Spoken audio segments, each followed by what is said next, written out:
जगत क्रीडति यो यतः श्रीमदाचार्य चरण कमलेभ्यो नमः। श्री गोसाई जी परम दयालु पे नमः। उपस्थित भाग्यवंत श्रोताजनों,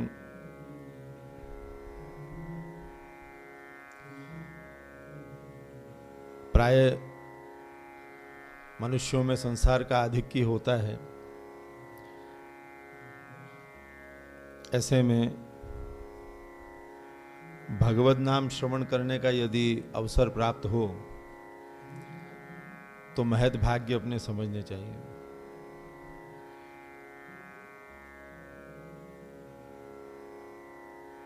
भगवान की दिव्य लीलाएं जो श्रीमद् भागवत शास्त्र में कही गई हैं, जैसा अभी शास्त्री जी ने कहा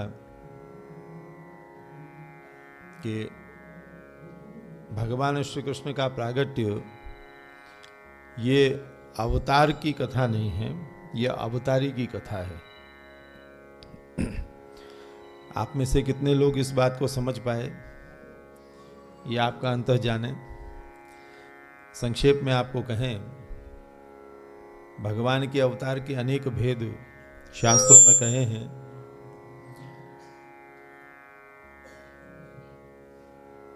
भगवान का अंशावतार होता है, ज्ञानावतार होता है, कलावतार होता है, अंशांशावतार होता है, पूर्णावतार होता है। अनेक प्रकार से भगवान अपने दिव्य श्री विग्रह से अपने धर्मों को प्रकट करते हैं। भगवद गीता में भगवान यही आज्ञा कर रहे हैं, यदा यदा हि धर्मस्य ग्लानिर्भवति भारत अभ्युत्थानम अधर्मस्य तदात्मानं सृजाम्यहम्। भगवान प्रत्येक युग में संतों के परित्राण के लिए अवतरित होते हैं। जिस युग में जैसे रूप और जितनी सामर्थ्य की आवश्यकता है संत परित्राण के लिए, भगवान वैसा ही रूप और सामर्थ्य प्रकट करते हैं। यदि भी भगवान तो हर अवस्था में हर रूप में सर्व सामर्थ्य रूप है, सब सामर्थ्य विराजमान रहती है सदैव। किंतु जैसे लोक में हम शक्ति का प्रयोग करते हैं किसी कार्य को करने के लिए, तो जितनी आवश्यकता है उतनी शक्ति का प्रयोग होता है। आपको यदि 10 किलो भार उठाना है तो स्वाभाविक ही 10 किलो भार उठाने में जितनी शक्ति चाहिए अपेक्षित है उतनी ही प्रयोग करेंगे। तो कोई अज्ञजन ऐसा समझ ले कि इस व्यक्ति ने 10 किलो भार उठाया तो इसमें शक्ति इतनी है, तो ऐसा नहीं है।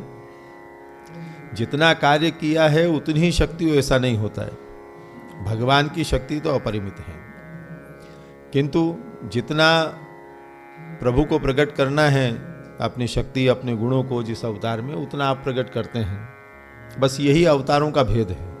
वस्तुतः सब भगवत स्वरूप हैं, पर जितना कार्य प्रभु को करना है जिस रूप से, उतना ही कार्य करते हैं।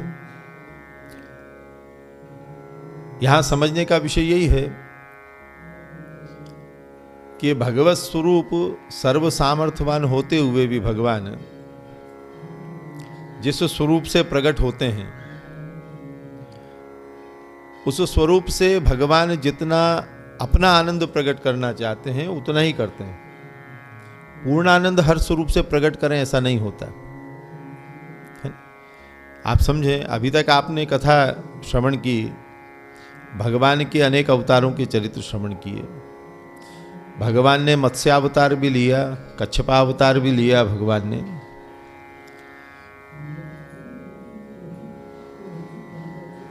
अब इन सभी अवतारों में कार्यों की समानता है। अभी कथा में श्रवण किया ना आपने, मत्स्य रूप धारण करके भगवान ने प्रलयकालीन जल में संतों की, ऋषियों की, वेदों की, शास्त्रों की रक्षा की, औषध आदि सबकी रक्षा की। तो ये प्रयोजन है। प्रलय काल में रक्षार्थ भगवान मत्स्य रूप धारण करते हैं। कच्छप रूप भगवान ने धारण किया कब? जब सुर असुर समुद्र मंथन को उद्यत हुए, मंदराचल पर्वत जब समुद्र में गर्भित होने लगा, तब भगवान कच्छप रूप धारण करके अपनी पीठिका पर मंदराचल को धारण करते। अब आप समझें इस बात को कि इन हर रूपों में भगवान तो भगवान ही हैं, किंतु पूर्ण सामर्थ्य जो भगवान की है इन सभी अवतारों में प्रकट नहीं हुई है। इस दृष्टि से श्रीमद् भागवत शास्त्र में ही अंशादि रूप इन अवतारों को कहें। प्रथम स्कंद में ही आपने श्रवण किया होगा, एते चांश कला पुंसः कृष्णस्तु भगवान स्वयं। भागवत में भगवान के जितने अवतारों की कथा कही है उन सब में अंश कला आदि भेद है। ये बहुत ध्यान देने का, समझने का विषय है। प्राय होता क्या है, श्रोता कथा तो सुन लेते हैं, पर भगवान उस रूप में क्यों प्रकट हुए जिनकी कथा हमने सुनी, इसका विचार नहीं करते। फिर संशय आता है कि क्या भगवान के सब रूपों में भिन्नता है, क्या भेद है। तो यहाँ समझना है कि भागवत में जितने भी अवतार की कथा कही है वो सब अवतार एक ही स्वरूप के हैं। संपूर्ण भागवत शास्त्र अथवा वेदादि सकल शास्त्र जो ब्रह्म ज्ञान से युक्त करते हैं जीव को, उन सब में एक ही परम तत्व का वर्णन है। पुराणों में आप अनेक अवतारों की कथा सुनते हैं, उससे भ्रमित नहीं होना चाहिए। एक ही परम तत्व परमात्मा भिन्न भिन्न रूप में प्रकट होता है, इसलिए उस एक की ही कथा है। ये ध्यान देना, कथा तो उस एक परम तत्व की ही है। भागवत में जो 10 प्रकार की लीला भगवान की वर्णित हैं, तृतीय स्कंद से द्वादश स्कंद पर्यंत, अत्र सर्गो विसर्गच्छ स्थानम पोषणम उदय मनवंतर ईशानु कथा निरोधो मुक्तिराश्रय। ये 10 प्रकार की लीला भगवान की भागवत में कही हैं, और इन 10 प्रकार की लीलाओं को समझाने के लिए भगवान के अनेक अवतारों के चरित्र कहे। पर ये 10 प्रकार की लीला करने वाला कौन है? क्या वो भिन्न भिन्न अवतार हैं? क्या अवतारों में भेद है? भागवत शास्त्र ऐसा नहीं कहता। भागवत का प्रारंभ और भागवत का समापन आप देखेंगे ध्यानपूर्वक, तो संपूर्ण भागवत मुक्त कंठ से एक ही परम तत्व का गान करता है। जैसे अभी आपको कहा, एते चांश कला पुंसः कृष्णस्तु भगवान स्वयं। अन्य सब अंश कला आदि रूप हैं, कृष्ण साक्षात भगवान है। इसी को अभी हमारे शास्त्री जी ने आपको कहा कि अन्य अवतार हैं, कृष्ण अवतारी हैं।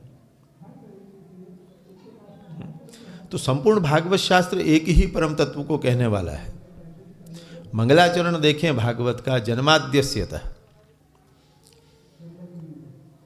ब्रह्मसूत्र कहता है, वेद कहते हैं यतो वा इमानि भूतानि जायन्ति। एक परम तत्व सबको उत्पन्न करने वाला, सर्वरूप होने वाला है। एकमेव अद्वितीयम ब्रह्म। ब्रह्म एक है, अद्वितीय है, दूसरा नहीं कोई। तो जब दूसरा कोई है नहीं, तो फिर अवतार भिन्न भिन्न कैसे हो सकते हैं? अवतार भिन्न भिन्न कैसे हो सकते हैं? जैसे इसका उदाहरण दिया जाता है उपनिषदों में कि स्वर्ण से अनेक आभूषण बनते हैं। स्वर्ण के आभूषण होते हैं ना अनेक, उनके आकार कितने होते हैं? कंकण बनावें, हार बनावें, कंठाभरण बनावें, बाजू बनावें, कितने आकार हो गए।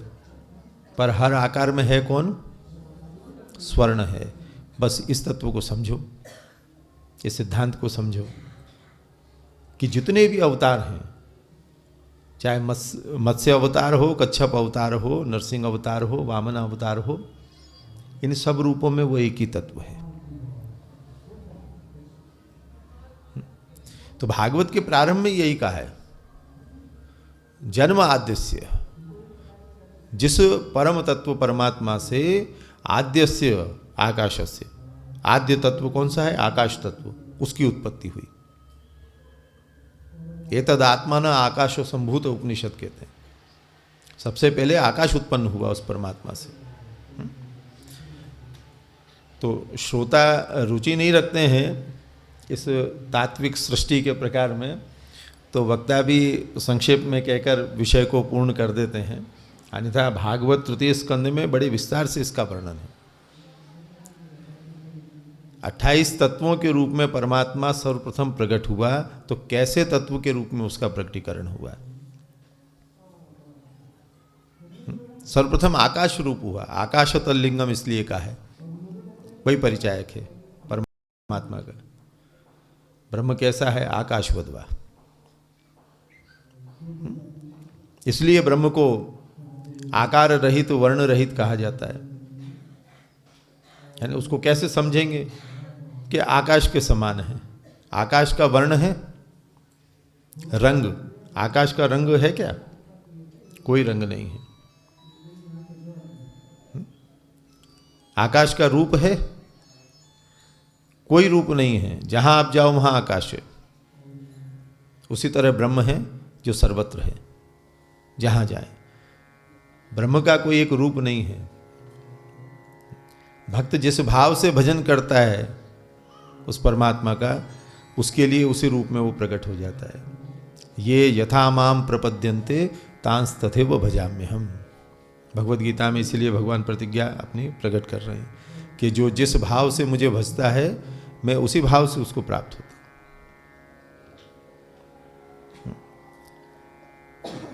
तो भागवत का प्रारंभ देखें तो भागवत भी एक ही तत्व का वर्णन करने वाला शास्त्र है। जन्म आदि से, अथवा जन्म आदि जिससे होते हैं, जन्म, स्थिति और मृत्यु या लय, वो परमात्मा, उसकी कथा श्रीमद् भागवत में है। वेद कह रहे हैं कि वो एक अमेव अद्वितीय है, दूसरा है ही नहीं, वही है केवल। इस अखिल ब्रह्मांड में केवल एक ही तत्व है, वो ब्रह्म। वो अनेक रूप संभवा में युगे युगे, ये जो गीता के वचन है तदनुसार अनेक रूप धारण करके प्रकट होता है जीव के कल्याण के लिए। अनेक प्रकार की लीला करता है। भागवत में उन सब का वर्णन है। पर ध्यान देने की बात यह है कि जितने अवतार हैं वो एक तत्व के हैं। एक ही परम तत्व अनेक रूप धारण करता है। यदि भगवान के रूप में भेद बुद्धि करोगे, ध्यान देना, तो उस भेद बुद्धि से जीव का कल्याण नहीं है।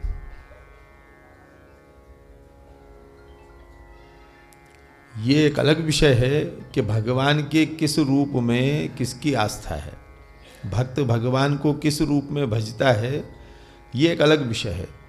गीता में भगवान आज्ञा करते हैं, यो यत श्रद्धा से एवसा, जिसकी जैसी श्रद्धा उसका वैसा स्वरूप है। तो श्रद्धानुसार वो अपने इष्ट का चयन करता है, श्रद्धानुसार। तो जैसा स्वभाव है वैसा ही उसको इष्ट रुचिकर लगता है। तो वो हम लोक में सब देखते ही हैं। कोई देवी का भजन करते हैं, कोई महादेव का भजन करते हैं, कोई विष्णु का भजन करते हैं। तो भजन तो सब भगवान का ही कर रहे हैं,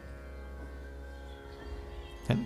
तो जिसकी रुचि जिसमें हो जाए, भगवान के जिस रूप में हो जाए, वो उसी का भजन करता है।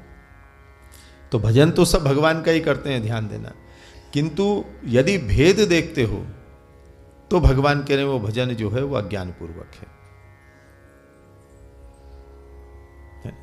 सब भगवान के ही रूप हैं, ये निश्चित बात है। बस अंतर इतना समझो कि अन्य सब भगवान के अवतार हैं। जितने भी रूप, भागवत में 24 अवतार की कथा है, भगवान के अवतार हैं, अंशादि रूप। अर्थात उन रूपों में भगवान ने आंशिक रूप से अपने धर्मों को प्रकट किया है। ध्यान देना, प्रकट आंशिक रूप में किया है, धर्म तो सभी विराजित हैं। इसलिए न्यूनाधिक्य नहीं समझना चाहिए भगवान के किसी भी अवतार को, कि कोई न्यून है कोई अधिक, ऐसा नहीं मानना चाहिए। प्रकट कितना कर रहे हैं, अंश का भाव जो है वो यही विद्वानों ने कहा है कि किसी रूप से भगवान अपनी कौन सी सामर्थ्य प्रकट कर रहे हैं, किसी रूप से कौन सी सामर्थ्य प्रकट कर रहे हैं, पर सर्व सामर्थ्य तो सदैव विराजमान है। पर जैसे अवतार का प्रयोजन है कि जिस समय जितनी आवश्यकता है भगवान वैसी सामर्थ्य शक्ति अपनी प्रकट करते हैं, तो ऐसे सभी अवतारों में भाव हमको रखना चाहिए। किंतु जब अवतारी प्रकट होता है, ध्यान देना इस बात पर विशेष रूप से, जब अवतारी प्रकट होता है तो उसका संपूर्ण सौंदर्य और सामर्थ्य उस रूप में प्रकट होती है। उसको श्रीमद् भागवत में श्री कृष्ण कहा है, अवतारी कृष्ण श्री भागवत इत्यते। भागवत का विषय क्या है? वो अवतारी स्वरूप। अवतार तो उसकी महिमा को प्रकट करने के लिए कहे गए हैं। ध्यान देना, जैसे हम किसी के कार्य का वर्णन उसके गुणों के लिए करते हैं। आप सभा में किसी की प्रशंसा करो, कैसे करोगे? बड़ा कार्यकुशल है, कार्यकुशल तो कार्य कहने पड़ेंगे ना, कार्यकुशलता कैसे ज्ञात होगी? तो कार्यों को कहना उस व्यक्ति के गुणों को अभिव्यक्त करना है कार्यों के माध्यम से। भगवान परिपूर्ण रूप से अपने आनंद को किसी रूप में प्रकट करते हैं तो वो रूप है कृष्ण का। इसलिए भागवत का जो मूल विषय है, ध्यान देना, जिसकी 10 प्रकार की लीला भागवत का विषय है, वो तो कृष्ण है। और वो कृष्ण ही भिन्न भिन्न युगों में भिन्न भिन्न रूप धारण करके अपनी सामर्थ्य को प्रकट करता है जीव के कल्याण के लिए। तो भागवत का मूल कृष्ण है। यदि भागवत के प्रथम स्कंद का विचार करेंगे तो इस बात को हम समझ सकेंगे। भागवत के प्रथम स्कंद में 3 प्रसंग कहे हैं, ध्यान देना। सर्वप्रथम सूत और शौनक संवाद है, दूसरा प्रसंग है व्यास नारद संवाद का, और तीसरा प्रसंग है शुक परीक्षित संवाद का। आप इन तीनों प्रसंगों में 3 वक्ता और 3 श्रोता हैं।